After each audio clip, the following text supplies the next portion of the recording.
In the morally acclaimed Japan, plot materials are strictly prohibited. That means no more casual strolling the streets looking for lolis to pounce on. Anyone who acts out goes straight to the jail or what the decency squad calls the labor camp. In the midst of this world of suppression, enters Blue Snow, hell-bent on spreading plot armor stuff. Moreover, she wants high schooler Okuma Tanukichi, son of an infamous radical who rejected the laws, in her league. As Tanukichi takes the tube to school, he witnesses a man sharing semblance with a gorilla staring daggers at him. Maybe we do come from monkeys after all. All of a sudden, a woman in front of him cries on the innocent monkey man, causing Tanukichi to step up for help. After taking the appearance of a creep, Tanukichi says that he was the one who was groping her non-existent butt. Once the doors to the tube open up, Tanukichi gets out, upsetting the woman, who reveals that she was just trying to frame the ape for some quick cash. In her moment of anger, she calls the decency squad on our boy, causing him to flee when all of a sudden, a woman wearing undies on her face appears and begins yelling strange words. As the decency squad tries to capture Blue Snow, she yells at them about how she's going to reveal her birthday suit. Blue Snow then creates a diversion, helping Tanukichi escape successfully. Later, Tanukichi is dragged to the council room by Vice President Kaju. There, Tanukichi is greeted by Nishikinomiya Anna, the president, and his crush, along with the ape man Guriki Reiki. Anna welcomes Tanukichi and reveals all about how the infamous terrorist, Blue Snow, is apparently a student in their academy. She then tells Tanukichi to join the council to counter the aurorism spread by Blue Snow. After class, Ayame takes Tanukichi to a restaurant and laughs at him at his splendid performance. She then reveals herself as Blue Snow. When Tanukichi tries to call the decency squad, Ayame ties him up and forces Tanukichi to join SOX, an organization that fights for the rights of pervs. Surprised by Ayame's boldness, Tanukichi asks how she is able to avoid the decency squad. Ayame reveals a flip phone, which can turn off the peacemaker surveillance for 3 minutes a day if a certain combination of numbers are typed. She also says that it was given to her by her father, Masashi Endo, a politician that was arrested for boinking a high schooler. However, Ayame quickly clarifies that it was all a sham by the decency squad, as her father opposed the laws. After many threats and vowing to help him with Anna, Ayame manages to convince Tanukichi to keep her secret and get his help in making the world naughty. The next day, with Tanukichi's help, Ayame orchestrates a weird insect video for the students in hopes of giving them education. Seeing the insects boink, the kids go ballistic, making Ayame's plan a hit. Ayame celebrates her success by cracking lots of double-meaning jokes, much to Tanukichi's displeasure. At the student council meeting room, Anna talks about the events that had happened the previous set and how they could prevent it from happening again. In his mind, Tanukichi apologizes to Anna for what he did. Reiki immediately has his suspicions on Tanukichi, since he's the son of Zenjuro Okuma, renowned for his humor. Ayame and Anna reveal that Reiki spied on Tanukichi on the subway ride to Tokioka Academy because of his family's unique brand of comedy. A flashback to Tanukichi's childhood begins. In the flashback, Zenjuro makes witty remarks about Tanukichi's funny bone, who chuckles along with him. Tanukichi thinks about how he enjoyed jokes as a kid until his father got himself arrested over the rights of people who like it in the rear end. After Zenjuro's arrest, everyone began to distance themselves from Tanukichi for being the son of Zenjuro, and he quickly grew a disdain for his father and dirty humor. One day, while at a daycare center, Anna walked up to Tanukichi and offered to be his friend. It was the first time in a few months that someone had even interacted with him. Ever since that day, Tanukichi vowed to become just as wholesome as Anna. In Phase 2 of Ayame's plan, she orders Tanukichi to find the location of a stash of eroticas in order to spread them around the school. As it turns out, thanks to the Peacemaker, every form of entertainment went digital, including everything that can make Jesus blush. However, all erotic magazines were stored away as per order from the Law for Public Order and Morals in Healthy Child Raising. The laws only became stricter as time went by, as PMs were made mandatory to wear and things could no longer be enjoyed. Finally, the PMs deleted all unconventional content from their hard drive and tracked down any places with hidden stashes of skin flicks. As Tanukichi successfully claims the X-rated zines, he initiates the process of hiding the magazines around the school. Later, Ayame tells Tanukichi that Anna's mom is the leader of a parent group at school and how she's trying to make a law where the government watches and records everyone. If that happens, Ayame's plan won't work, so they need to act quickly. At the cafe, Ayame reveals that their next plan will be to add protein in the boys' pee to cause a ruckus. When Tanukichi asks her to elaborate, Ayame reveals that doing so will make the authorities think that the boys have been polishing the microphone, which will freak the daylights out of them. On the day of the exam, Tanukichi dresses up as Blue Snow in a nurse's outfit. I.M. informs Anna about a prank, so Anna and Reiki rush to deal with it. Meanwhile, students are sent to Tanukichi, thinking he's a nurse. Initially hesitant, Tanukichi ends up explaining the facts of life to the students. However, Anna arrives in time, forcing Tanukichi to flee. He reaches the rooftop, with Anna close behind. Fortunately, I.M. distracts Anna from another building. Unbeknownst to everyone, a girl sees Tanukichi's face while he's disguised as Blue Snow. The following day, Anna finds a strange letter in her locker that surprises her. Meanwhile, at the assembly, the girl who knows about Tanukichi's secret, Autumn, is praised for her art but tears up her award since she feels unworthy. Later, Autumn grabs Tanukichi, calling him her pet, and threatens to reveal his secrets if he doesn't help her win someone's heart. As Reiki quickly drags Autumn away, Tanukichi gets the chance to escape. Later at the Felicio Cafe, I.M. reveals her intentions of recruiting Autumn for socks so she can draw plot armor pictures for them. She then informs Tanukichi that the reason why Anna is so on edge is because she's being stalked. While meeting with Autumn, Tanukichi suggests they should blurt out the name of the person they like together. However, when their timings end up clashing, Autumn reveals her love for Anna. Tanukichi panics and uses I.M.'s name to cover up. During a council meeting, Anna gets scared easily. Reiki blames Tanukichi for everything, but Anna defends him. I.M. suspects Autumn is the stalker but doesn't want to confront her directly. I.M. comes up with a plan to catch the stalker. She reveals that she'll pretend to date Anna to provoke the stalker. Later, Autumn plans her own mission to protect Anna by disguising Tanukichi as a girl to catch the stalker. Seeing Anna with I.M., Autumn manages to overcome her artist's block. Soon, they encounter the stalkers, and a fight breaks out. While being Anna's white knight and fighting the bad guys, Tanukichi accidentally kisses Anna, unlocking a new side of her. As Tanukichi wakes up in the nurse's office next to Reiki, Hayako arrives through the window, curious about Tanukichi and Reiki's relationship. She then poses an unexpected question about two men getting knocked up. As the conversation unfolds, Hayako reveals that the student council's strictness has intensified on campus, and they're now conducting searches without students' consent. That means no more breaks for the youth. Meanwhile, I.M. has revealed her identity to Autumn and gone a step further by providing her with magazines to boost her creative juices. Autumn is in the process of becoming a new member of SOX, and I.M. educates her about some of the government's best-kept secrets. The next day, Autumn pays Tanukichi a visit and shares that I.M. is occupied with a meeting involving various student organizations. It's also revealed that Anna has flatly refused to visit Tanukichi, and their interactions in the student council room have become noticeably strained. During the night, Tanukichi notices a mysterious figure on his balcony who quickly flees, leaving behind a shiny liquid. However, before he can investigate further, I.M. urgently contacts him, requesting a meeting at a cafe. During this meeting, I.M. discloses the discovery of a map leading to a nearby forest filled with a substantial collection of magazines, covering a wide range of genres. She plans to organize a treasure hunt there in 3 weeks. But the presence of tight PMC surveillance raises the stakes. I.M.'s strategy is to involve innocent students in the hunt to spread awareness about reproduction by stoking their curiosity about finding these explicit materials. Later that night, Tanukichi finds a bundle of letters on his doorstep. The following day, he adopts a low profile, deliberately delaying I.M.'s tasks due to receiving love letters and sassy content. I.M. advises him to remain cautious, as the PMC is scheduled to visit their school. As Anna's mother, Sophia begins her speech. She unveils an unusual proposal for a new PM in the form of undies. This proposal hinges on a petition for approval, and Sophia urges everyone to gather on Sunday to sign it. Interestingly, this event aligns with I.M.'s forest raid plan. I.M. assigns Tanukichi the task of taking Autumn to the forest, hoping it will awaken her artistic side. Furthermore, she instructs him to allow the stalker inside, believing it will stimulate Autumn's creative talents. One fateful night, while Tanukichi is in a deep slumber, an intruder enters his room, dims the lights, and restrains him. This mysterious figure places her soaked undies on Tanukichi's face, leaving him stunned. To Tanukichi's astonishment, this person turns out to be none other than Anna. Autumn's artistic juices flow while seeing Anna's own juices flow. Then, all of a sudden, I.M. barges in, causing Anna to make a hasty retreat. As I.M. lays sight on Tanukichi, she screams, while Tanukichi screams seeing Anna. Fortunately, Autumn benefits from this fiasco as she draws ferociously with her mouth. I.M. apologizes to Tanukichi for freaking the fudge out, but Tanukichi finds himself struggling to accept what happened.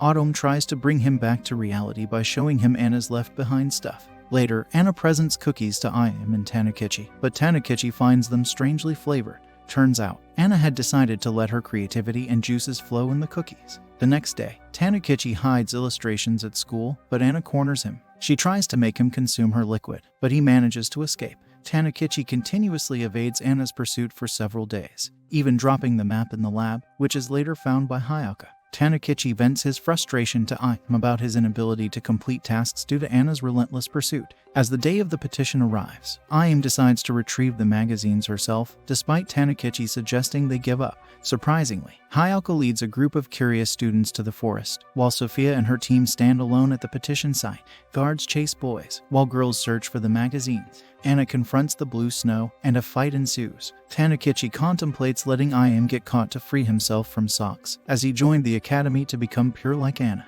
Tanukichi discovers a sealed briefcase and inexplicably starts undressing. He transforms into a new persona, introducing himself as TBA, an accomplice of the Blue Tundra. Anna tries to attack but finds herself unable to move close to him, realizing she feels some type of way for TBA's bod. The new PMC device gets boycotted due to 0 signatures on the petition, and luckily, Tanukichi manages to sneak out 20 books. Meanwhile, Autumn becomes obsessed with drawing plot content, as the students grapple with the new feelings of passion because of the magazines. Im, being the messiah, decides to make pleasure props for them. Of course, Tanukichi, as the unfortunate protagonist, gets roped into her plans as she asks Tanukichi to teach the boys to engage in some solo satisfaction.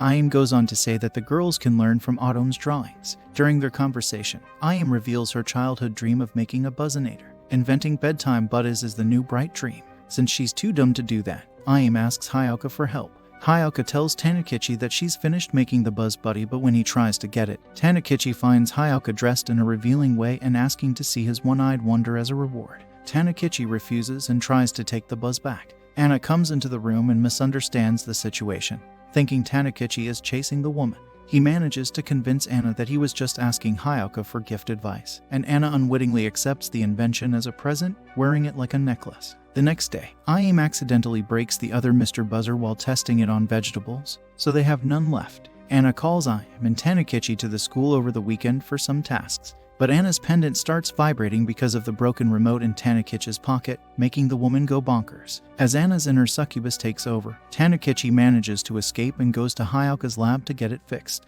Hayaka explains that without the buzzer, she can't fix it. Soon enough, Anna manages to not only catch Tanukichi but also almost gets him to release. Unfortunately, the massage egg breaks right then, setting Tanukichi free. An officer stumbles upon a pile of female clothing on the streets, only to be knocked out by an unidentified guy. The next day, news circulates that the mysterious attacker declared support for Socks. We're then introduced to the officer's daughter, Kajiri, who becomes intrigued by Socks and considers them cooler than her own father. With hopes of meeting the members of Socks, Kajiri starts causing ruckus around the town.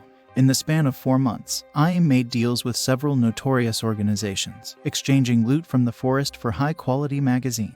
These magazines fuel Autumn's creativity for her sketches. Surprisingly, Tanukichi is approached by Reiki, who invites him to lunch. Tanukichi uses this as an excuse to distance himself from Anna. However, their lunch is interrupted when girls' undies is stolen in a changing area.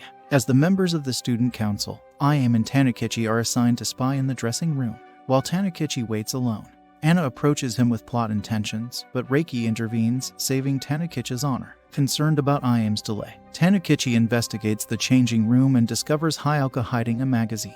Reiki later apprehends the thieves. A new group called Moist Throng, led by the self-proclaimed White Climax, emerges, claiming inspiration from Socks. Their actions lead to negative perceptions of Socks among students. Im, frustrated by Socks' tarnished reputation, plans to eliminate Moist Throng. Later, Tanukichi encounters Kajiri, who seeks to join Socks through the student council. Despite initial skepticism, Kajiri manages to get in Socks. Later, Anna reveals to her father about the rise of dirty jokes trend.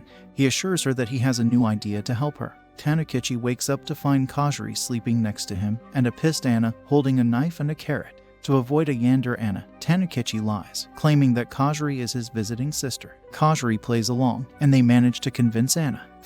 Later, Reiki visits Tanukichi and mentions that Anna has called a council meeting with something important to share. Tanukichi wonders why Reiki didn't simply message him but dismisses it as they catch up. However, Reiki becomes curious about someone inside Tanukichi's home but leaves when Tanukichi covers it up as a mouse. Meanwhile, Autumn's mind activates as she begins drawing Tanukichi ex-ape man. This prompts Tanukichi to snap her sketchbook shut, embarrassed. At school, the Public Morals Committee sends a disciplinary officer, Tsukimigusa Aburo, to eliminate plot material at their school. Aburo's strict actions, such as removing the basketball hoop, annoy Ayame. Tanukichi, however, underestimates her as she seems overly focused on insignificant matters and is very easy to fool. Like when Hayaka easily fools Aburo into thinking that her magazines are harmless. Ayame plans to spread knowledge about their cause to other schools, starting with Zashigeaka Academy. Kajiri and Tanukichi are tasked with hiding magazines near the school. However, Anna calls a meeting between Tanukichi and Ayame, and they discover that Aburo has banned toilet paper. This leads to a hilarious situation where Anna desperately needs toilet paper. Kajiri, showing off her ego and cunning, reveals her map of the school.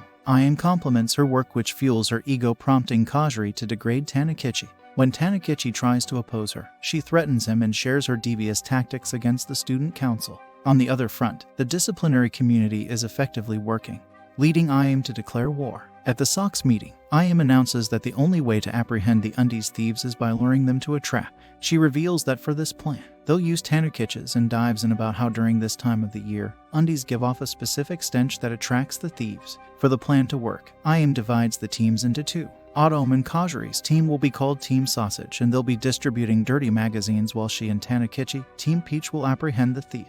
As the plan takes action, Tanukichi finds two masked persons going for his stuff. Turns out it's none other than Anna and Aburo. As Anna takes a seat on Tanukichi's face, she cries in delight about how happy she is to receive a token of love from Tanukichi. Struggling to get Anna off, Tanukichi reveals that it was meant for the thieves. As Anna attaches herself with Tanukichi's, Aburo gives a stupid lecture on how she must prioritize Anna above everything else. All of a sudden, two thieves arrive and grab the stuff from Anna's hand, causing Anna and Aburo to chase after them. Later, during a meeting, Ayame reveals that this time they'll use Autumn's undies to sniff out the thieves. As the plan goes in full swing, a fire alarm causes a blackout. During this moment, Tanukichi comes across a masked person and uses his nut-cracking technique on him. Turns out, that person is none other than Aburo. He reveals that he's inherently a man, but he becomes whatever he's ordered by Anna's father. During their next meeting, Ayame and the gang receive a message by the leader of the Moist Thrall. Sox finally encounters White Climax at a park. However, White Climax surprises them by suggesting a mutual agreement, but he's deeply disappointed that their panties are clean and odorless. Ayame refuses to align with him and intends to continue pursuing Moist Thrall, which infuriates White Climax. He flees in a hot air balloon, leaving Sox with a sense that Moist Thrall is planning something significant. The following day, Tanukichi boards a bus with Reiki, but Moist Thrall seizes control of all the city's buses. They demand passengers surrender their clothing, leading to chaos. However, Hayaka discerns that the hijackers' guns are fake on her bus and leads a successful revolt. Similarly, Anna overpowers the hijacker on her bus. As Tanukichi manages to escape and meets Ayame, she discloses that White Climax is inspired by Sox to prevent a police capture that could tarnish Sox's reputation. Ayame decides to apprehend Ikenos herself. Ayame plans to broadcast Sox capturing Ikenos and then use him as a hostage to secure their position. She lures him with Kajiri's undies, and Tanukichi hides it along the road for Ikenos to retrieve. As Ikenos is about to overpower Tanukichi, Blue Snow intervenes, but her scent-infused stuff distracts Ikenos. Tanukichi seizes the opportunity to subdue him. However, a shocking twist emerges when Kajiri, who had earlier posed as an ally, kicks Blue Snow out of the bus. She reveals her fascination with Moist Thrall and threatens Tanukichi with a taser gun, asking Ikenos to allow her to join the gang. Tanukichi exits the bus due to Kajiri's threat, leaving it surrounded by the PMC. Ikenos decides to redirect the bus to Zashigeaka Academy. Meanwhile, Tanukichi meets Hayaka in the forest, who informs him that Moist Thrall has taken around 500 hostages inside the academy. Moist Thrall demands food, drinks, and a massive quantity of new stuff for the hostages from the PMC. If their demands aren't met, they threaten to send photos of hostages wearing panties on their heads, potentially tarnishing Sox's reputation. Ayame and the group worry about being blamed for supporting terrorists, and potentially ruining Kajiri's father's life once his daughter gets caught. Faced with limited options, Ayame considers letting the ex-prohibition bill pass, even though it goes against their ideals. Hayaka suggests seeking help from Anna, who could stop the crisis. Tanukichi also proposes an idea that could avert disaster. Kajiri advises Ikenos to escape Japan with the hostages and seek help from other countries. However, Ikenos is content with his desires and refuses. This infuriates Kajiri, leading to a tussle between them. Anna's parents intervene at the PMC headquarters, instructing them to allow Moist Thrall's antics to continue and later punish them severely, hinting at a hidden agenda. Ayame and Tanukichi plan to infiltrate the academy from the back gate, receiving assistance from Autumn, who provides critical information about the building. As Ayame, Tanukichi, and Anna launch a coordinated attack against Moist Throng to free the hostages, Ikenos deploys an unusual weapon, but a joint effort from Oboro and Kajiri disables it. Despite Ikenos' resistance, the group subdues him. Socks and the disciplinary committee triumph over Moist Throng, liberating the hostages and saving the day. Blue Snow takes credit publicly and talks about how a world without dirty jokes is a fake world to live in. Later, Ayame and Tanukichi find themselves in a hot air balloon. During this moment, Ayame confesses her feelings for him, which Tanukichi successfully maneuvers. Ayame and the rest of the Socks receive an invitation from Sophia to visit Nukumi. This invitation raises concerns about whether Sophia knows their true identities, prompting them to accept the invitation to see what she wants. Additionally, Kajiri is forgiven and given another chance by the group. Tanukichi takes out a weird artifact that his father told him to bring to Nukumi if he ever goes there. Upon arriving at their destination, they discover an empty building with no staff in sight. They are joined by Reiki, who is also invited by Sophia and Anna. As they explore, Anna, in her typical fashion, gets everyone to go to the public bath, where she mysteriously disappears from the girls' bath and tries to go all out on Tanukichi. Meanwhile, Sophia suddenly passes out, and as they investigate, they realize they've been lured into a trap. A strange man named Base Black, with an obsession for black undies, emerges as the culprit. He takes Sophia's panties with a whip and reveals that he invited them to this health land. He also grabs the artifact from Tanukichi, revealing that it's the key to the hidden treasure. Base Black steals their clothes and replaces them, leaving everyone in an embarrassing situation. He challenges them to a game and Reiki participates as the first player. Tanukichi and Ayame plan to take advantage of this situation to regain their belongings. When Reiki's turn comes, Base Black becomes nauseous and distracted, allowing Tanukichi to retrieve his bag. Anna decides to stay behind and confront Base Black in combat, urging the others to flee. The group searches for treasure in the forest and encounters Hayaka, who activates a long-sealed cable car. They finally reach the treasure room, but to their surprise, it's filled with mannequins. After a brief, awkward moment, they seal the room, preserving its contents for future generations. Later, it's revealed that Base Black was Zenjuro's partner in crime and wanted to lead Socks to the treasure they were missing. This raises Ayame's hope as she dreams of a world polluted with disgusting jokes. If you enjoyed the video, make sure to subscribe to the channel and comment down your favorite part below.